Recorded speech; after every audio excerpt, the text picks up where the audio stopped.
Miss Marple and the Murder Next Door. Chapter 1. A busy morning at the village market. On Tuesday morning, St. Mary Mead looked exactly as a peaceful English village ought to look. The sun rested gently on the church tower. The hedges were bright with small flowers. The cottage windows were open, and the smell of fresh bread drifted from the baker's shop into the narrow lane. Near the village green, wooden stalls had been set up for the weekly market. There were baskets of apples, bunches of carrots, still dusty from the earth, jars of honey, homemade jam, brown eggs, cut flowers, knitted scarves, and more gossip than any newspaper could ever print. Miss Marple walked slowly among the stalls with her small shopping basket on her arm. She wore a pale grey dress, a soft shawl, and a neat hat with a little ribbon that had been carefully mended. Her face was calm, her eyes mild, and her manner so gentle that strangers often mistook her for an ordinary old lady. The villagers knew better. Miss Marple saw everything, not because she stared, but because she noticed.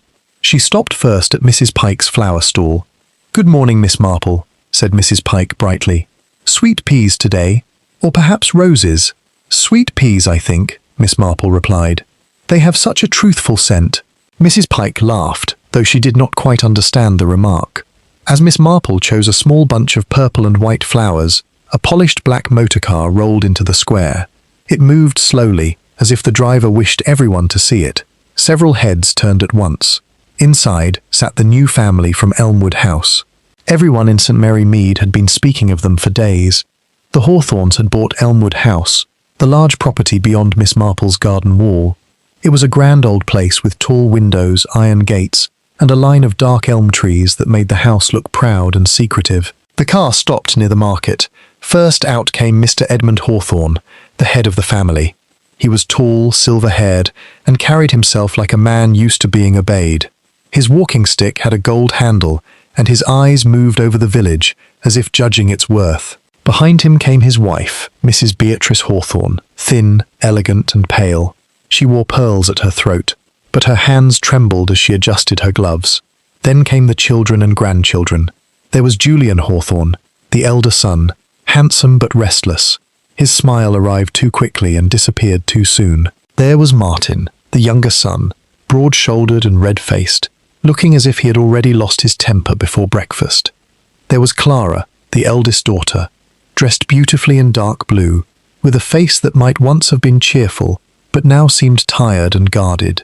A younger woman followed, Evelyn Hawthorn, Edmund's unmarried daughter, quiet and watchful. Beside her walked a boy of about 12, Peter, the grandson. He looked pale and nervous, and he kept glancing up at his grandfather. The family spread through the market with the careful politeness of people who knew they were being watched. "How charming," Clara said loudly, looking at the flower stalls.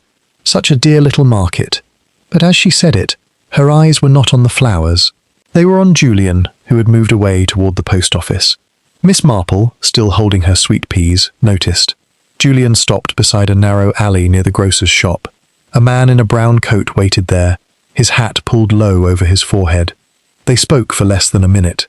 Then Julian took an envelope from his inside pocket and handed it to the stranger. The stranger slipped another envelope into Julian's hand. It was done quickly, too quickly. Julian returned to the market, smiling. "Business already?" Martin muttered when Julian came back. "Nothing that concerns you," Julian said softly. Martin gave a short laugh. "Everything concerns me when father starts changing papers." Julian's face hardened, but before he could answer, Edmund Hawthorn turned sharply. "Enough," Edmund said. The word was quiet, but it struck like a cane on stone. The two brothers became silent. Miss Marple paid for her flowers and moved to Mr. Wren's vegetable stall. She selected peas, potatoes, and a fine cabbage, all while keeping her attention politely elsewhere. That was when she noticed Clara. Clara stood near a basket of lavender, her back partly turned. She had opened her handbag and taken out a small silver locket. Its chain was broken, and one side of the locket was dented as if it had been crushed underfoot. For a moment Clara stared at it with such pain that Miss Marple felt almost ashamed to have seen. Then Clara heard footsteps behind her. She quickly wrapped the locket in a handkerchief and pushed it deep into her bag. Her father was approaching. "Clara," Edmund said, "you will remember what I told you." "Yes, father," Clara replied. Her voice was steady, but her hand gripped the handbag tightly. A little later, a tall man with a leather document case entered the market square. He had a long face, a serious mouth, and the careful walk of a man who measured every word before speaking. Miss Marple had seen him once before. Mr. Crispin Vale, the Hawthorne family lawyer. The moment Mrs. Beatrice Hawthorne saw him, all colour left her face. She stepped backward and nearly knocked over a basket of apples. "Beatrice," Edmund said sharply. "I am quite well," she whispered. But she was not quite well. Her eyes remained fixed on Mr. Vale, as though he had brought terrible news. The lawyer bowed to Edmund. "Good morning, Mr. Hawthorne." "Vale," Edmund said. "You received my note?" "I did, and you will come tonight, at the hour you requested." Mrs. Hawthorne closed her eyes for a second. Miss Marple noticed that too. A child's voice broke through the adult silence. "Grandfather said tonight, everything will finally end." It was Peter, the grandson. He spoke not loudly but clearly enough that several nearby villagers heard him. Evelyn bent down quickly. "Peter, hush!" "But he did say it," Peter insisted. "He said after dinner there would be no more pretending." Edmund Hawthorne turned toward the boy. "Children should not repeat private conversations." Peter lowered his head. Miss Marple looked at him with sympathy. Children, she had often found, repeated the truth by accident. Adults buried it under manners. The Hawthornes continued their shopping, but the pleasant mask had cracked. Julian smiled at villagers, but his fingers kept touching the envelope inside his coat. Martin kicked at a stone near the road. Clara avoided her father's eye. Mrs. Hawthorne seemed frightened of the lawyer. Evelyn stayed close to Peter as though protecting him from the entire family. Miss Marple bought her cabbage. "New people always bring a bit of excitement," said Mr. Wren, weighing the potatoes. "Rich family, they say." "Yes," said Miss Marple. "Rich families often have quite a lot to worry about." Mr. Wren chuckled. "I wouldn't mind worrying with their money." Miss Marple smiled gently. "Money does not soften human nature. It sometimes sharpens it." By noon, the market began to empty. The Hawthornes returned to their motor car. Edmund Hawthorne stood for a moment before getting in and looked across the village. His gaze rested briefly on Miss Marple. She gave him a polite little nod. He did not return it. The car drove away toward Elmwood House, throwing dust behind it. Miss Marple stood beside the flower stall, watching until it vanished beyond the bend in the lane. There had been nothing openly alarming, nothing that could be reported, nothing that even sounded like a crime. Only an envelope passed secretly, a broken locket hidden in a bag, a frightened wife, a stern lawyer, and a child's repeated sentence. Tonight, everything will finally end. Miss Marple walked home slowly. At her cottage, she placed the sweet peas in water and arranged the vegetables on the kitchen table. Beyond her garden wall rose the upper windows of Elmwood House. Servants were already carrying silver trays, baskets of food, and folded linen through the side entrance. Lights were being prepared for the evening. A grand dinner was clearly planned. Miss Marple sat by the window with her knitting. From Elmwood House came distant movement, voices, doors closing, a burst of laughter that ended too suddenly. The family was preparing to dine together, to smile together, and perhaps to lie together. Miss Marple's needles clicked softly.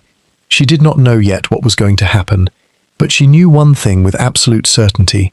Something inside Elmwood House was not at peace, and when a family pretended too hard to be happy, trouble was usually already standing at the door. Chapter 2. Murder in the neighbour's house. The following morning began with an unusual stillness. A soft mist lay over St. Mary Mead, clinging to the hedgerows and drifting across the village green. The church clock struck 7, and smoke rose lazily from cottage chimneys as villagers prepared breakfast. It seemed to be another peaceful summer morning. Miss Marple was already awake. She believed the early hours were the finest part of the day. After watering the roses in her front garden, she scattered seed for the birds and paused to admire the sweet peas she had bought at the market the previous afternoon. Her thoughts wandered briefly to the Hawthorne family. The memory of Peter's words returned to her.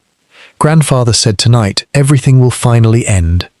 It was an odd thing for a child to repeat. Children often misunderstood conversations, yet they rarely invented them. Miss Marple wondered what Edmund Hawthorne had meant. She was still thinking about it when the peaceful morning shattered. A woman's scream echoed through the village. It was followed almost instantly by another. The The cries came from the direction of Elmwood House. Miss Marple looked up sharply. Within moments, front doors opened all along the lane. Curtains were pulled aside. Gardeners stopped their work. Milkmen paused in the road. Another scream floated across the quiet countryside. Something dreadful had happened. Miss Marple set down her watering can and walked quickly toward the neighbouring estate. Although she was no longer young, she moved with surprising determination. By the time she reached the tall iron gates of Elmwood House, several villagers had already gathered outside. 2 servants stood near the entrance, pale and visibly shaken. "What has happened?" asked Mrs. Finch, the postmistress. The elderly butler, Mr. Collins, removed his spectacles with trembling hands. "Master Hawthorne," he whispered. "He's dead." A wave of shocked silence spread through the crowd. Only 12 hours earlier, Edmund Hawthorne had been walking confidently through the village market. Now he was dead. Before anyone could ask further questions, another motorcar hurried through the gates. The village doctor, Dr. Miles Harper, stepped out carrying his medical bag. "Please stand aside," he said firmly. He disappeared into the house. Miss Marple remained outside with the others. She had learned long ago that arriving quietly often revealed more than rushing forward with questions. Several minutes later, another car arrived. This time it carried Inspector Leonard Graves from the county police. He was a practical man in his early 50s with sharp blue eyes and a calm manner. 2 uniformed constables followed him into the house. The gates were closed behind them. Whispers immediately spread among the villagers. "I heard he collapsed after dinner. They say someone poisoned him." No, there was an argument last night. I saw lights burning past midnight."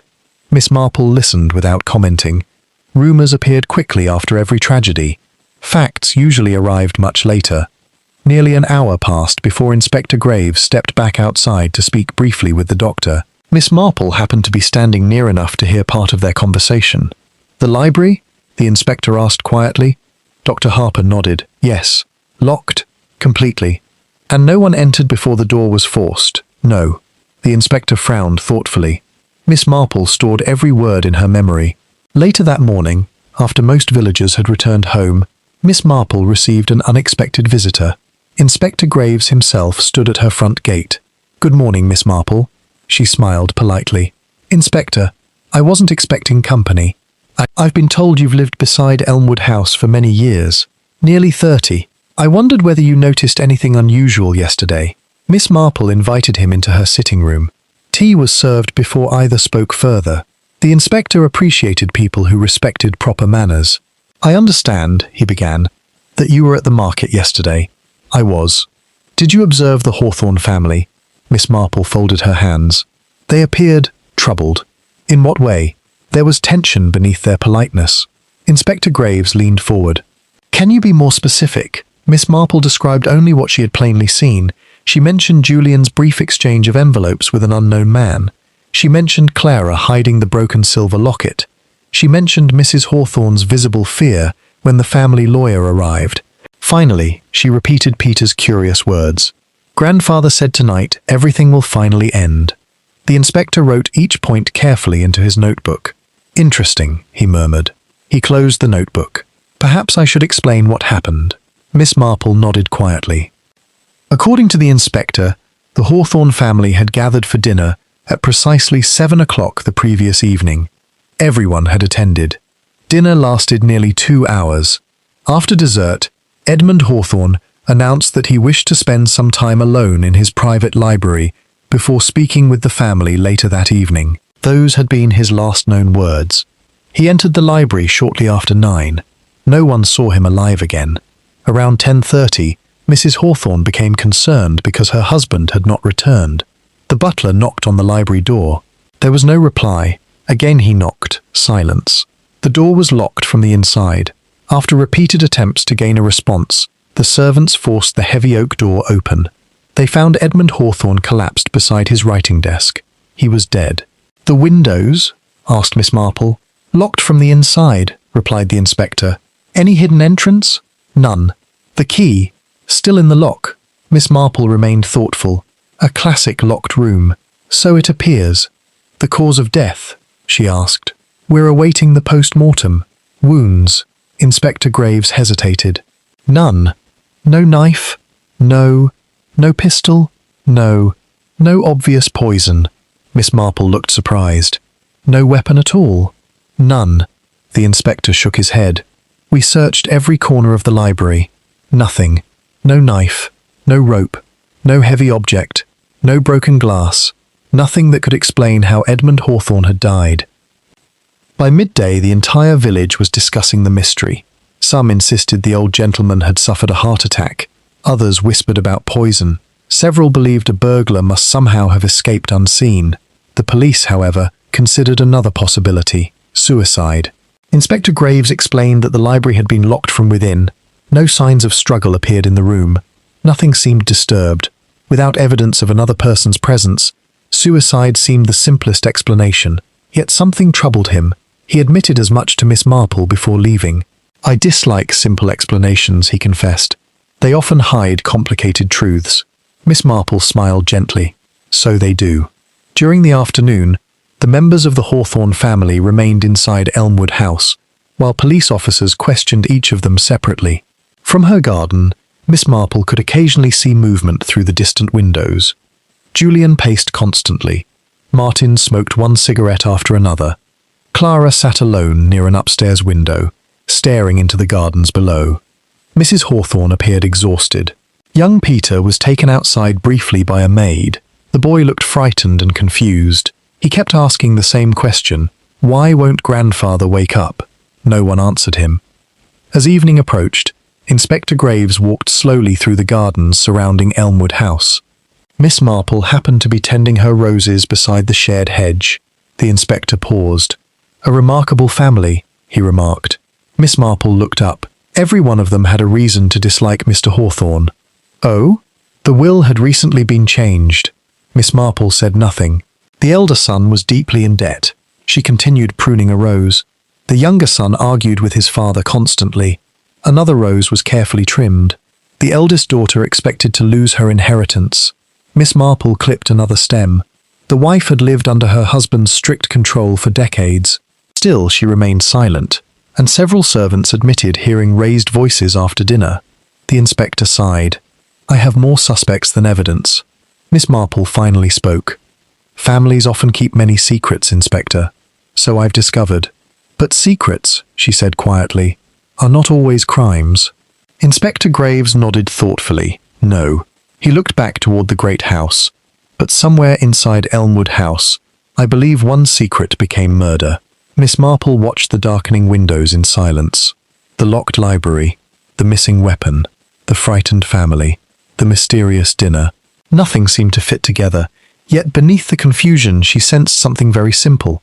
Someone inside that grand house knew exactly how Edmund Hawthorne had died, and someone had gone to extraordinary lengths to make certain the truth remained locked away, just as securely as the library door itself. Chapter 3. The Strange Clues.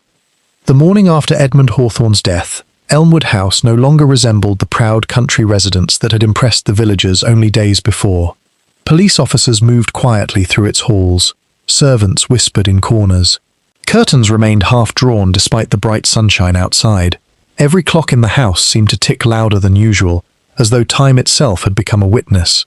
Miss Marple had not been invited to the house, nor did she expect to be. She never forced herself into an investigation. Experience had taught her that patience often opened doors more effectively than insistence. Late that morning, however, Inspector Leonard Graves appeared at her cottage.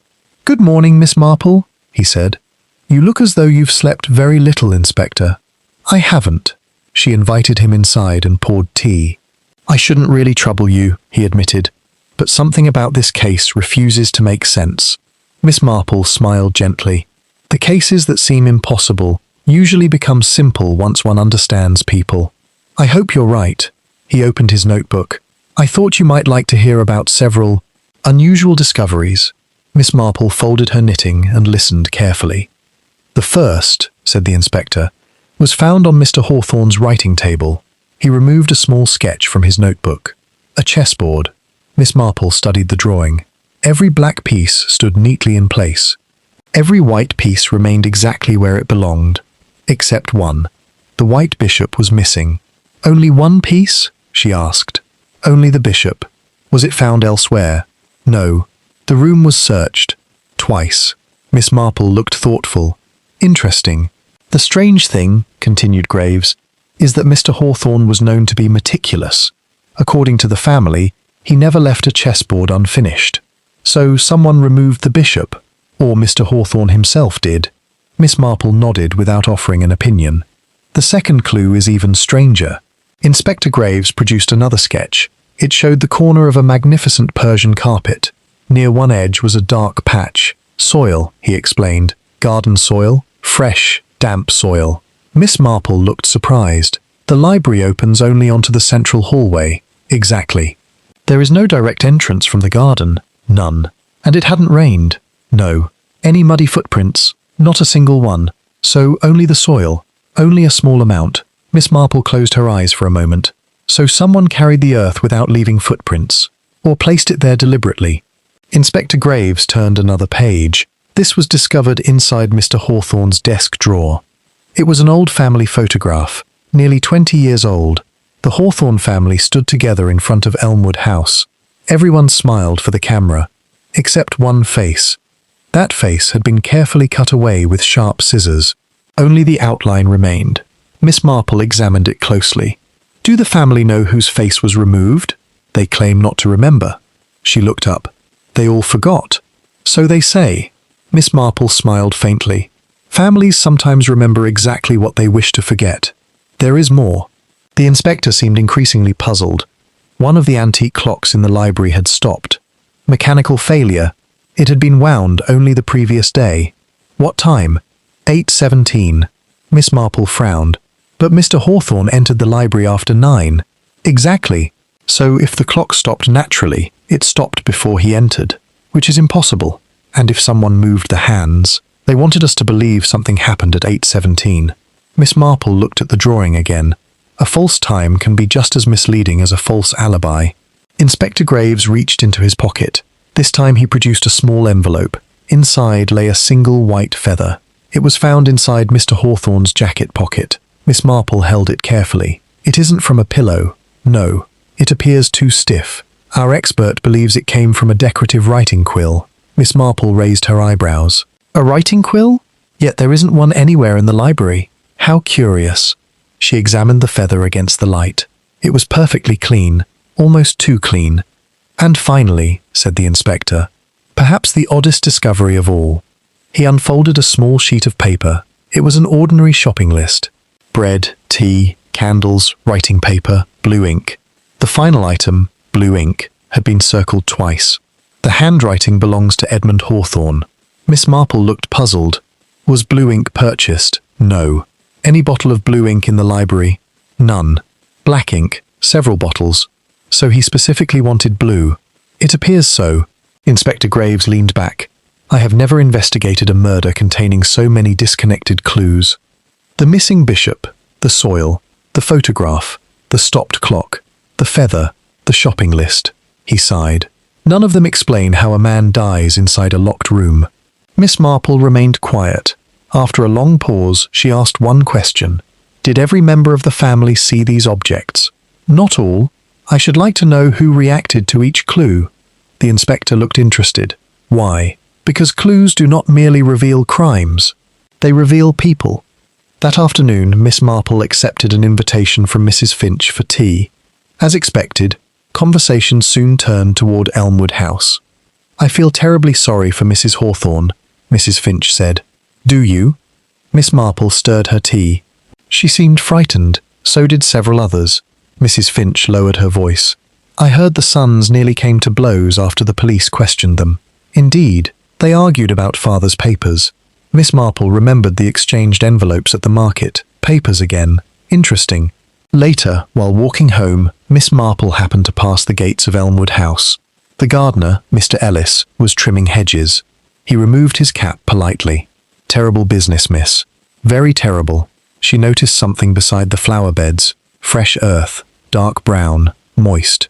Exactly the same rich color as the soil described by Inspector Graves. Have you been planting? Yes, early this morning. He pointed toward a newly prepared rose border. Miss Marple smiled pleasantly. The soil looked remarkably similar to the earth found inside the library. Yet the flower bed lay nearly 100 yards from the house. As she continued walking, voices drifted from an open drawing room window. Julian Hawthorne spoke first. "I've already told the inspector everything," Martin answered sharply. "You've never told anyone everything. I've done nothing." "You always say that." Then Clara interrupted. "Please stop." Silence followed. Then Mrs. Hawthorne's trembling voice. "If your father had only listened." The sentence ended abruptly. Someone closed the window. That evening, Inspector Graves returned to the library. He stood alone beside Edmund Hawthorne's desk. The strange clues surrounded him. The chessboard, the empty space where the bishop should have stood, the stopped clock, the photograph, the mysterious shopping list. None of them pointed clearly toward a murderer. Yet he could not escape one feeling. Someone wanted the investigation to become lost among meaningless details. Someone had scattered confusion like pieces across a chessboard. Meanwhile, Miss Marple sat quietly beside her sitting-room window, knitting as dusk settled over St. Mary Mead. She thought not about the clues themselves, but about the people connected to them. A frightened wife, 2 quarrelling sons, a sorrowful daughter, a nervous grandson, a secret envelope, a hidden locket, a lawyer summoned to dinner. None of these things seemed accidental. She smiled gently to herself. "People," she murmured, "always believe the cleverest clue is the most important." Her knitting needles clicked softly. "In my experience," she paused, watching the lights of Elmwood House appear one by one through the evening darkness. "The smallest clue is often the one the murderer never imagined anyone would notice." Outside, the village settled into silence once more, but somewhere inside the grand old house, the truth remained hidden, waiting for someone patient enough to fit every strange clue into its proper place. Chapter 4. Hidden Secrets of the Family. A cold rain settled over St. Mary Mead the next morning, turning the village lanes dark and quiet. Elmwood House stood behind its iron gates like a fortress, its tall windows reflecting the grey sky. Since Edmund Hawthorne's death, no visitors had arrived except police officers, the family lawyer, and the doctor. Miss Marple looked toward the neighbouring estate from her sitting-room window while stirring her morning tea. "It is always the same," she said softly to herself. "A murder never creates secrets. It merely uncovers the ones that were already there." Just then, there was a knock at her front door. Inspector Leonard Graves stood outside, his raincoat damp from the weather. "I hope I'm not disturbing you." "Not at all, Inspector. Please come in before you catch a chill." A few minutes later, they were seated beside the fire. "I've spent 2 days interviewing everyone at Elmwood House," Inspector Graves began. "Instead of answers, I've collected secrets." Miss Marple smiled knowingly. "Families often keep secrets from one another. Sometimes they even forget why." The inspector opened his notebook. "I think you'd find these rather interesting. The first concerns the younger son, Martin Hawthorne." Miss Marple listened carefully. "It turns out Martin wasn't born a Hawthorne." She looked surprised. "He was adopted?" "Yes." Inspector Graves nodded. "The adoption was kept completely private for over 40 years. Who knew? Only Edmund Hawthorne, his late sister, the family solicitor, and Mrs. Hawthorne." Miss Marple frowned thoughtfully. "And Martin himself? He only discovered the truth 3 months ago." "How?" "A letter." Inspector Graves paused. The letter had been hidden inside Edmund Hawthorne's desk. Miss Marple immediately thought of the secret envelope Julian had exchanged at the market. How did Martin react? Very badly. The inspector turned another page. Several servants heard a violent argument between father and son last month. What was said? Witnesses heard Martin shout, "You stole my whole life from me." Miss Marple folded her hands quietly. A hidden adoption, a lifetime of deception. Certainly a reason for anger. "But that isn't the only secret," Inspector Graves continued. "Edmund Hawthorne changed his will just last week." Miss Marple looked up. "Without informing the family?" "Exactly. Who knew about the new will?" "Only the family lawyer, Mr. Crispin Vale." "And has the new will been found?" "No." The inspector sighed. "The safe where it should have been kept is empty." Miss Marple was silent. "So the most important legal document in the house has disappeared." "Precisely." "Convenient." Inspector Graves smiled faintly. "My thoughts exactly." "The third discovery concerns Clara Hawthorne. The broken silver locket." "Yes." Inspector Graves reached into his case. "We finally examined it. Inside the damaged locket had once been a tiny photograph. Now it was gone. The picture had been removed, very carefully. Who was in it? We don't know. Clara refused to answer. She simply said the photograph no longer mattered. Miss Marple wasn't convinced. People don't hide things that no longer matter. Inspector Graves nodded. That was my conclusion as well. There is something else about Clara. He lowered his voice. She was secretly engaged 15 years ago. To whom? A young architect. What became of him? He disappeared from her life almost overnight. Why? No one seems willing to explain. Miss Marple looked toward the rain-covered garden. Sometimes the oldest secrets cast the longest shadows. The fourth secret concerns the gardener.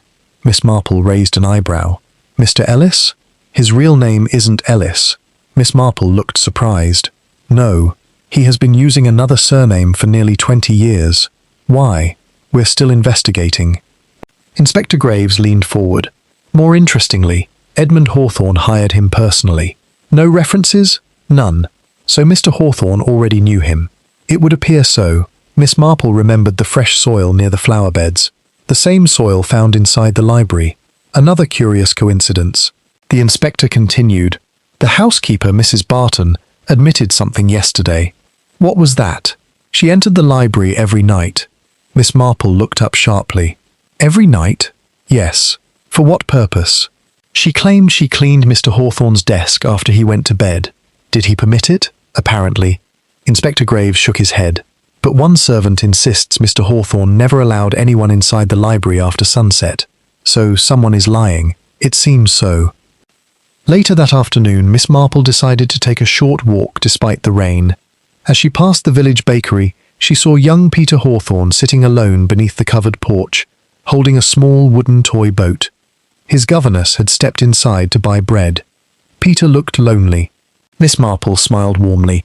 Good afternoon. Good afternoon. That's a fine little boat. My grandfather made it. He was clever with his hands? Peter nodded. He liked making puzzles. Puzzles? He said everything has a hidden answer. Miss Marple smiled gently. He sounds rather like a detective. Peter looked down at his boat. Grandfather said we all keep secrets. Miss Marple waited patiently. He said secrets grow heavier every year. The boy's voice became quieter. The night before he died, he told me not to worry because everything would be different after dinner. Miss Marple remembered those exact words from the market. Did he seem frightened?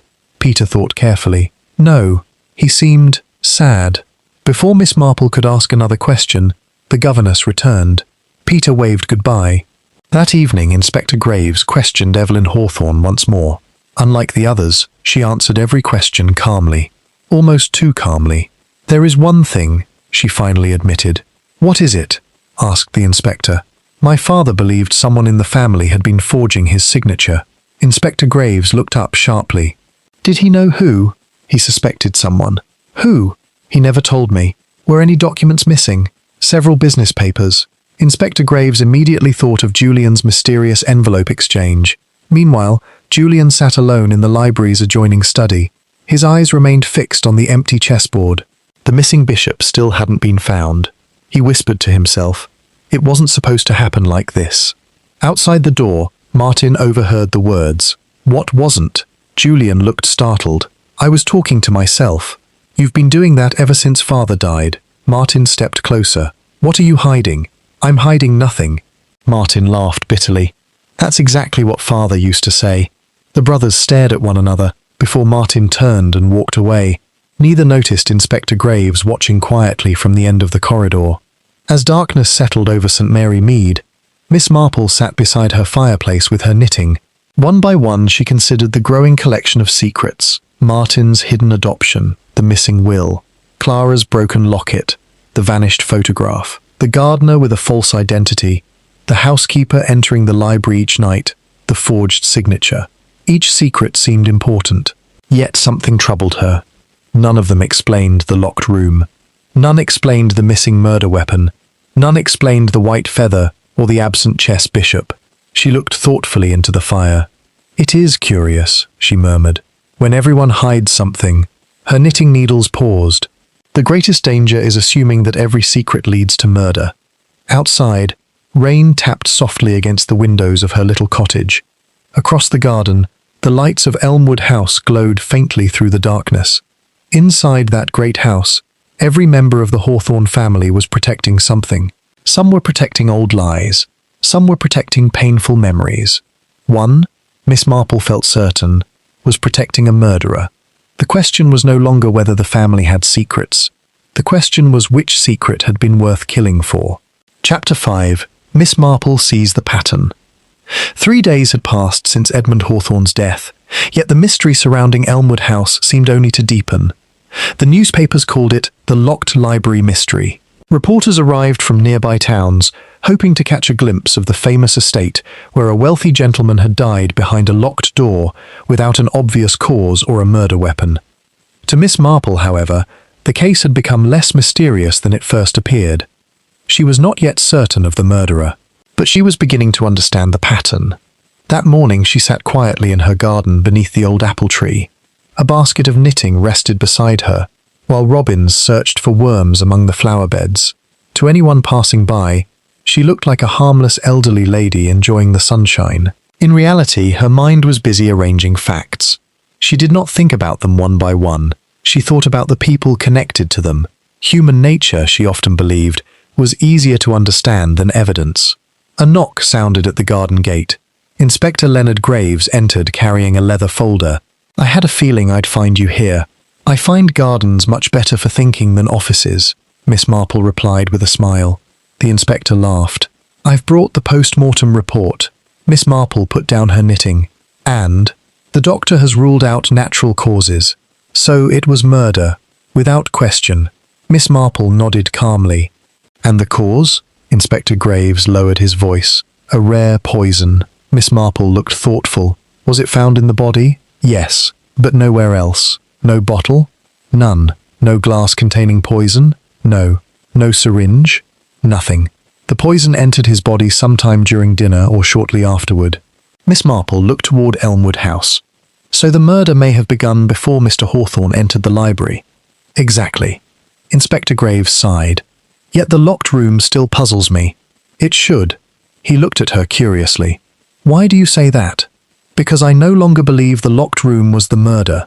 The inspector stared. "What do you mean?" "I think it was the performance." He remained silent. "The murderer wanted everyone to focus on the locked door instead of something much simpler." Inspector Graves slowly closed his notebook. "I hadn't considered that." Later that afternoon, Miss Marple walked along the lane bordering Elmwood House. Near the rose garden she found the gardener, Mr. Ellis, carefully trimming hedges. "The roses are recovering nicely," she remarked. "They've had good weather." Miss Marple glanced toward the freshly turned flower beds. "I noticed new soil here the other day." "Yes. You brought it from somewhere." "The greenhouse." "The greenhouse?" "Rich compost." He pointed toward a small brick building at the far end of the estate. Miss Marple thanked him and continued walking. She paused briefly beside the greenhouse. Its floor was covered with the same dark soil the inspector had described in the library. Yet one thing immediately caught her attention. A pair of heavy gardening boots stood neatly beside the door. Their soles were perfectly clean. She smiled faintly. Someone had washed them very carefully. That evening, Inspector Graves returned with another discovery. "The missing bishop has been found." Miss Marple looked up. "Where?" "In Mr. Hawthorne's bedroom." "Hidden?" "Inside the pocket of an old dressing gown." Miss Marple remained thoughtful. "Who found it?" "The maid." "Interesting." Inspector Graves placed the chess piece on the table. "It appears completely ordinary." Miss Marple picked it up. She turned it slowly between her fingers. Then she smiled. "No." "What?" "It isn't ordinary." The inspector leaned forward. "What have you noticed?" "This bishop has recently been polished." He blinked. "I hadn't noticed." "Someone wanted fingerprints removed." Inspector Graves stared at the little ivory piece. "So the bishop matters after all." "Oh yes, but perhaps not in the way the murderer intended." The following morning, Miss Marple paid a visit to the village vicar. The Reverend Thomas had known the Hawthorne family years before they moved to St. Mary Mead. Over tea, she asked gently, "Did Edmund Hawthorne play chess?" "Every evening, competitively. He once told me chess revealed character." "In what way?" "He said every player eventually sacrificed the piece they valued least." Miss Marple thanked him. As she walked home, those words remained in her mind. Sacrifice the piece they valued least. She stopped suddenly. "No," she whispered. Not least, she remembered the missing white bishop. In chess, the bishop often represents trust, guidance, or loyalty. Could the missing piece symbolize someone rather than something? That afternoon, she examined her notes. The clues no longer appeared random. The secret envelope, the missing will, the forged signature, the broken locket, the photograph with one face removed, the white feather, the stopped clock, the bishop. Each clue seemed unrelated, until she noticed one small detail. Every clue had been deliberately placed where someone would find it. The photograph lay inside a drawer.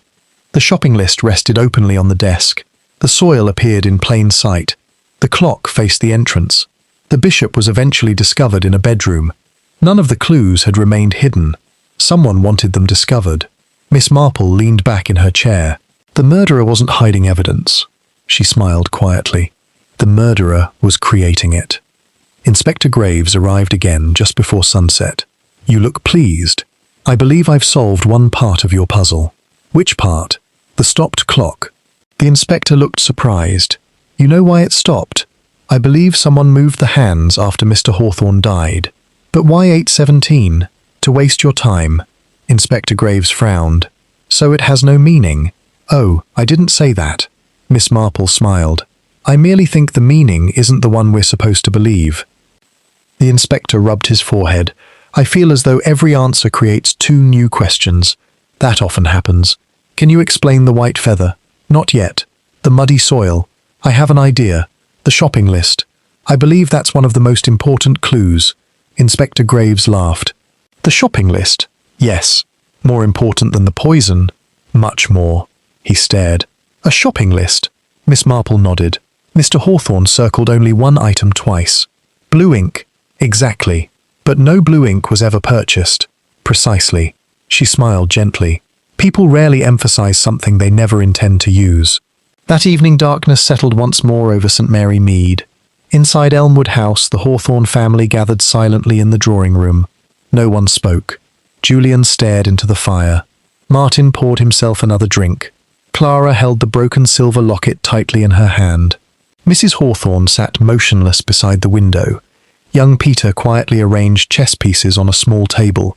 Without realizing it, he removed the white bishop and placed it in his pocket. Miss Marple, watching through the window from her own garden, smiled thoughtfully. Children often repeated what they had seen adults do. She did not believe Peter understood the significance of the missing bishop, but his innocent action confirmed something she had begun to suspect. The bishop had never been the true clue. It was a distraction. She returned to her cottage and opened her notebook. At the top of a fresh page, she wrote a single sentence. The murderer wanted us to solve the wrong mystery. She underlined the words once, closed the notebook, and looked toward Elmwood House. The locked room no longer concerned her. Neither did the missing weapon. The clues were beginning to arrange themselves into a clear picture. Only one small piece remained missing. When she found it, Miss Marple knew the entire carefully constructed deception would collapse, and the murderer, who had hidden in plain sight from the very beginning, would have nowhere left to hide. Chapter 6. The Trap. By the end of the week, the mystery at Elmwood House had become the only subject anyone discussed in St. Mary Mead. Every newspaper carried a different theory. Some insisted Edmund Hawthorne had been poisoned by a business rival. Others believed a secret passage existed inside the library. One article even suggested that the old gentleman had staged his own death. Miss Marple read each report with quiet amusement. People always enjoy impossible explanations, she murmured as she folded the newspaper. The truth is usually far less dramatic. That afternoon, Inspector Leonard Graves arrived at her cottage carrying another bundle of notes. I've interviewed everyone again, he said wearily. The more they speak, the less I understand. Miss Marple poured tea. On the contrary, Inspector. You think we're making progress. I think your suspects are becoming careless. Inspector Graves looked up. What have you noticed? Miss Marple reached for her notebook. I've compared every statement made since Mr. Hawthorne's death. She opened it. Julian insists he never entered the library after dinner. Correct. Martin claims he never spoke to his father that evening. Also correct, according to him. Mrs. Hawthorne says she remained in the drawing room. Yes. Clara insists she went directly upstairs. Exactly. Miss Marple closed the notebook. The curious thing is that every one of them remembers the evening with extraordinary precision. Inspector Graves frowned. Wouldn't that be expected after a murder? Not entirely, she smiled gently. When people tell the complete truth, they usually forget little details. And liars? They remember too much. The inspector leaned back thoughtfully. So someone has rehearsed? Very carefully. The following morning, Miss Marple requested permission to visit Elmwood House. Inspector Graves arranged the visit, explaining to the family that she wished only to pay her respects. No one objected. The atmosphere inside the house remained heavy with grief. Portraits of Hawthorne ancestors stared silently from the walls. Servants walked softly, avoiding unnecessary conversation. Mrs. Beatrice Hawthorne received Miss Marple in the drawing room. "You've been very kind to the village," Miss Marple said gently. Mrs. Hawthorne managed a faint smile. "My husband cared greatly about appearances." The words caught Miss Marple's attention. Appearances? He believed every problem could be hidden if one behaved properly. For a moment, neither woman spoke. Then Mrs. Hawthorne quietly added, "But secrets have a dreadful habit of escaping." As Miss Marple wandered through the house, she noticed small things others ignored. A framed family photograph had recently been moved. The carpet outside the library had been brushed more thoroughly than the rest of the hallway.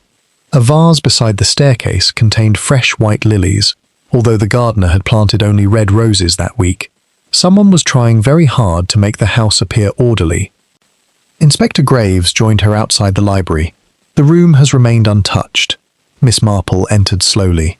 The great oak desk stood exactly where it had before. Books lined every wall. The antique clock had been repaired, but still showed the wrong time. She walked toward the writing desk. The shopping list. The inspector handed it to her. Again she read every item. Bread, tea, candles, writing paper, blue ink. Her eyes lingered on the final words. Then she noticed something she had overlooked before. The list itself had been written in black ink. She smiled, almost imperceptibly. "Inspector?" "Yes?" "When did Mr. Hawthorne supposedly write this?" "The afternoon before his death." "And he was asking someone to purchase blue ink?" "Correct." She handed the paper back. "Then why write the reminder in black ink, when every bottle of black ink in this room was nearly empty?" Inspector Graves stared. He immediately examined the ink bottles. Each contained only a few drops. One had dried completely. I think the list wasn't written when someone claims." They searched the desk more carefully. Hidden beneath a leather writing pad, Inspector Graves discovered a folded sheet of blotting paper. One corner carried a faint smear.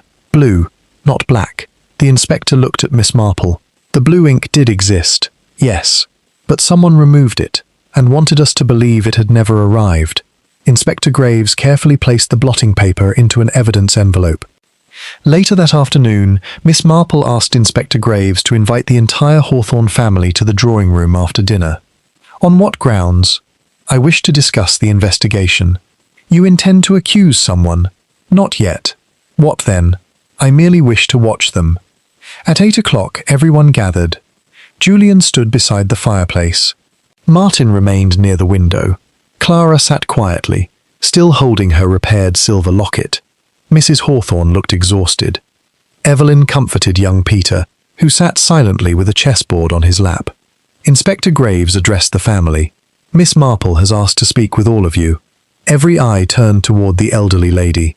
She smiled politely. "I have no accusations to make this evening." Several members of the family visibly relaxed. "I merely wish to review a few facts." She walked slowly around the room. "Mr. Hawthorne died after dinner." Everyone nodded. The library was locked. Again, agreement. There was no weapon. Silence. And yet someone wished the police to believe this was either suicide or an impossible murder. Julian folded his arms. Miss Marple continued. "The missing bishop." She picked up the white chess piece from Peter's board. "The muddy soil." She glanced toward the gardener. "The broken locket." Clara lowered her eyes. "The missing photograph." No one spoke. "The shopping list." Julian shifted his weight. "The stopped clock." Martin looked toward the fireplace. Miss Marple noticed every reaction. Not one escaped her attention. Then she asked an unexpected question. "Does anyone here know why Mr. Hawthorne wanted blue ink?" Complete silence. Miss Marple waited. Seconds passed. Then one voice answered, He used blue ink only for important legal papers. The room became perfectly still. The speaker seemed to realize the mistake immediately. Several faces turned in surprise. Inspector Graves slowly looked toward the person who had spoken. Miss Marple said nothing. She simply smiled. Only someone intimately familiar with Edmund Hawthorne's private writing habits could have answered so quickly. The silence that followed was heavier than any accusation. After a long moment, Miss Marple thanked everyone politely. "That will be all for this evening." The family slowly dispersed. Inspector Graves remained behind. "You heard it too," he whispered. "I did." "You know who spoke?" "I do." "And you know what it means?" Miss Marple nodded. "It means our murderer has just forgotten one very important rule." "What rule?" She looked toward the now empty doorway. "A guilty mind often answers the question no one else can." Inspector Graves drew a slow breath. "So we're close. Very close." Miss Marple walked to the library window and looked out across the moonlit gardens of Elmwood House. The pieces of the puzzle had finally fallen into place. The poison, the false clues, the missing will, the blue ink, the locked room, each had played its part in a carefully planned deception. Now only one task remained. Tomorrow, in front of the entire Hawthorne family, she would reveal how Edmund Hawthorne had truly died and expose the one person who had believed the perfect murder could never be solved. Chapter 7. The Truth Behind Elmwood House. The following afternoon, the drawing room at Elmwood House was filled once again. Inspector Leonard Graves had requested that every member of the Hawthorne family be present. The servants stood quietly near the back of the room, while two uniformed constables waited outside the door. Heavy rain tapped against the tall windows, and the atmosphere was thick with anticipation. Miss Marple sat calmly in an armchair, her knitting resting in her lap. No one spoke. Inspector Graves finally broke the silence. "Miss Marple believes she has solved the murder of Edmund Hawthorne." Several members of the family exchanged uneasy glances. Julian folded his arms. Martin stared at the floor. Clara held the repaired silver locket tightly in her hand. Mrs. Hawthorne looked pale but composed. Young Peter sat beside Evelyn, clutching his small wooden boat. Miss Marple looked around the room. "Inspector," she began gently, "you were asked to solve two mysteries." "The murder," he replied, "and the locked library." "Yes," she smiled. "Only one of those mysteries truly existed." The inspector nodded. "You said before that the locked room was a performance." "Exactly." She stood and walked slowly toward the fireplace. "Mr. Hawthorne was poisoned during dinner." The room became silent. The poison did not kill him immediately. It acted slowly, giving him enough time to excuse himself and walk to his library. Inspector Graves nodded. The doctor confirmed that was possible. Miss Marple continued. "When he entered the library, he believed he was perfectly safe. He locked the door, as was his nightly habit." Mrs. Hawthorne looked up in surprise. "He always locked it," she whispered. "Yes," Miss Marple replied. "The murderer knew he always did." She turned toward the family. "That is why no one needed to enter the library afterward." Julian frowned. So the locked room meant nothing. It meant only what the murderer wanted the police to think, that the crime had happened inside the room. Inspector Graves smiled slightly. And in reality, the murder had already been set in motion. Precisely. Miss Marple slowly picked up the ivory chess bishop from the table. This piece puzzled everyone. She held it where all could see. The murderer removed it deliberately. Martin shook his head. But why? Because it distracted the investigation. She smiled. It encouraged everyone to search for hidden meanings instead of examining the simple truth. She placed the bishop back on the chessboard. The same was true of the stopped clock. Inspector Graves nodded. It was moved after Mr. Hawthorne died. Yes, it suggested a false time of death, and wasted valuable hours of the investigation. The inspector smiled. It certainly did, Miss Marple continued. The muddy soil on the carpet was carried there intentionally. The gardener looked startled. "I never entered that library." "I know," Miss Marple replied kindly. "The soil came from your flower beds because someone wished the police to suspect a connection with the garden." The gardener slowly exhaled with relief. Miss Marple turned toward Clara. "And the broken silver locket." Clara lowered her eyes. "It had nothing to do with the murder." "No," Clara spoke softly. "It contained the photograph of the man I intended to marry." She looked around the room. "My father forbade the marriage many years ago. The The photograph was all I had left. Miss Marple nodded gently. You hid the locket because it reminded you of painful memories, not because it connected you to the murder. Tears appeared in Clara's eyes. Yes, Inspector Graves quietly crossed Clara's name from his list of primary suspects. Miss Marple continued. The old family photograph with one face removed was another distraction. She looked toward Mrs. Hawthorne. The missing face belonged to Martin's birth mother. Martin looked astonished. You knew? Miss Marple smiled kindly. I suspected. Mrs. Hawthorne reached for Martin's hand. I never wanted you to discover the truth in that way. Martin squeezed her hand gently. For years I blamed you both. His voice broke. I was wrong. Miss Marple allowed the emotional moment to pass before continuing. The photograph explained a family secret, but not a murder. She then turned toward Julian. And now we come to the envelope exchanged at the market. Every eye moved toward him. Julian looked down. It was not money. No, it contained copies of business papers. Miss Marple nodded. Papers proving that someone had forged Edmund Hawthorne's signature. Julian spoke quietly. I was trying to discover who was responsible before Father announced it. You never intended to kill him. No. Inspector Graves nodded. Your explanation matches the documents we recovered. Julian sighed with relief. Miss Marple looked around the room once more. Each of you was hiding something. She paused. An adoption, a lost love, business documents, old family disagreements, private grief. She folded her hands. The murderer relied upon those secrets. Inspector Graves stepped forward. Because the more secrets we discovered, the less likely we were to notice the real crime, Miss Marple finished. The room fell silent. Miss Marple turned slowly toward one person. Mrs. Beatrice Hawthorne. A gasp spread through the room. Mrs. Hawthorne closed her eyes. I wondered when you would say my name. Peter stared in disbelief. Grandmother? Tears rolled down her cheeks. I loved your grandfather once. Her voice trembled. But over the years he became a different man. She looked around the room. He controlled every decision. He lied to Martin about his birth. He destroyed Clara's happiness. He threatened Julian over the forged papers. He treated all of us as though we belonged to him. No one interrupted. Miss Marple spoke gently. You learned from Mr. Vale that Edmund intended to sign a new will after dinner. Mrs. Hawthorne nodded. He planned to leave everything to himself through a complicated trust. She looked at the floor. The rest of us would own nothing. Inspector Graves asked quietly, So you poisoned him during dinner? She nodded. A few drops in his wine. I knew it would not act immediately. You expected him to lock himself in the library, just as he always did. Yes. And afterward, you created confusion. Mrs. Hawthorne wiped away her tears.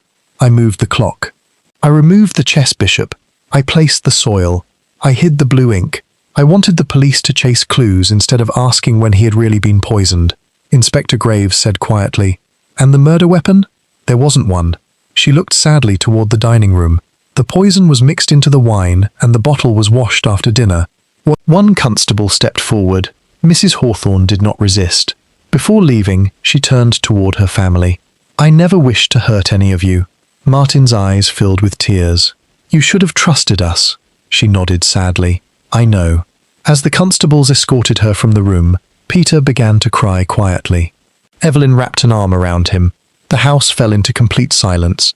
Later that evening, Inspector Graves walked with Miss Marple through the village lane. The case would never have been solved without you. Miss Marple smiled modestly. Oh, I merely paid attention. The clues were extraordinarily clever. They were. She looked back toward Elmwood House, now standing quietly beneath the clearing sky. But the murderer made one mistake. The answer about the blue ink? That helped. She smiled. The greatest mistake was believing that false clues are more convincing than ordinary human behavior. Inspector Graves laughed softly. You always return to human nature, because it never changes.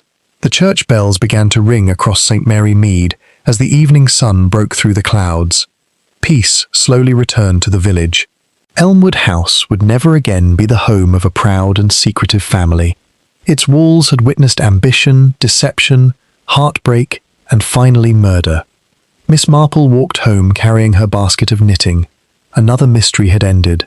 As she reached her cottage gate, she looked once more toward the quiet house next door and softly remarked, Families may hide the truth for many years, but sooner or later, the smallest kindness and the smallest clue will always bring it into the light. And with that, the mystery of the murder next door was finally solved. If you enjoy our story, then like and subscribe our channel. Thank you.